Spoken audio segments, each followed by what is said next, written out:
ಮುಂಜಾನೆ ಮಾತಿಗೆ ಎಲ್ಲರಿಗೂ ಸ್ವಾಗತ. ಇಂದಿನ ವಿಷಯ ಈಸಬೇಕು, ಇದ್ದು ಜಯಿಸಬೇಕು. ಆತ್ಮೀಯರೇ, ನಿಸರ್ಗ ನೀಡಿದ ಈ ಭೂಮಿಯಲ್ಲಿ ಆನಂದವಾಗಿ ಬದುಕದೇ ಇದ್ದವರು ಬಡವರು. ಬಡವ ಶ್ರೀಮಂತ ಎನ್ನುವುದು ನಮ್ಮ ತಲೆಯಲ್ಲಿದೆ ಅಷ್ಟೆ. ಭೂಮಿ ಬಡವ ಶ್ರೀಮಂತ ಅಂತ ಭೇದ ಮಾಡಿಲ್ಲ. ದಿನವೂ ಉದಯಿಸುವ ಸೂರ್ಯ ಇವ ಬಡವ ಇವ ಶ್ರೀಮಂತ ಎಂದು ತಾರತಮ್ಯ ಮಾಡಿಲ್ಲ.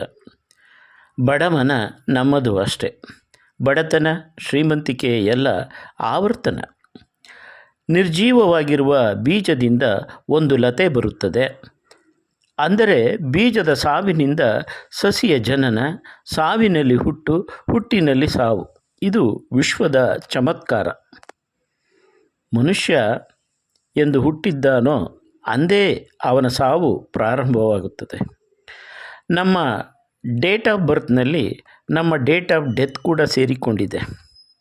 ಅದು ನಮಗೆ ಕಂಡಿಲ್ಲ ಅಷ್ಟೆ. ಹುಟ್ಟು ಸಾವು ಎನ್ನುವುದು ಆವರ್ತನ.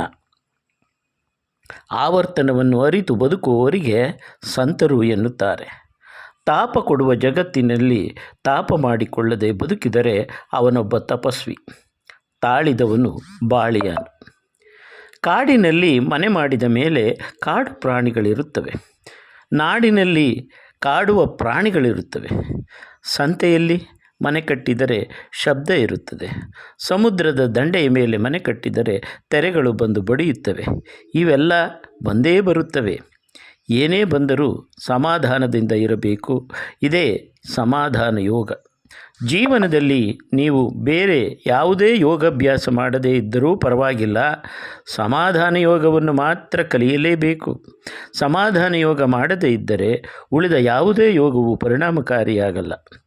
ಮಹಾಭಾರತದ ಯುದ್ಧ ಪ್ರಾರಂಭವಾಗಿದೆ. ಲಕ್ಷಾಂತರ ಸೈನಿಕರು ಎದುರು ಬದುರು ನಿಂತಿದ್ದಾರೆ. ಕೃಷ್ಣನ ಸಾರಥ್ಯದಲ್ಲಿ ಅರ್ಜುನ ಕೂಡ ಯುದ್ಧ ಭೂಮಿಗೆ ಬಂದಿದ್ದಾನೆ. ಇನ್ನೇನು ಯುದ್ಧ ಶುರುವಾಗಬೇಕು ಎಂದಾಗ ಅರ್ಜುನ ತಾನು ಯುದ್ಧ ಮಾಡುವುದಿಲ್ಲ ಎಂದ.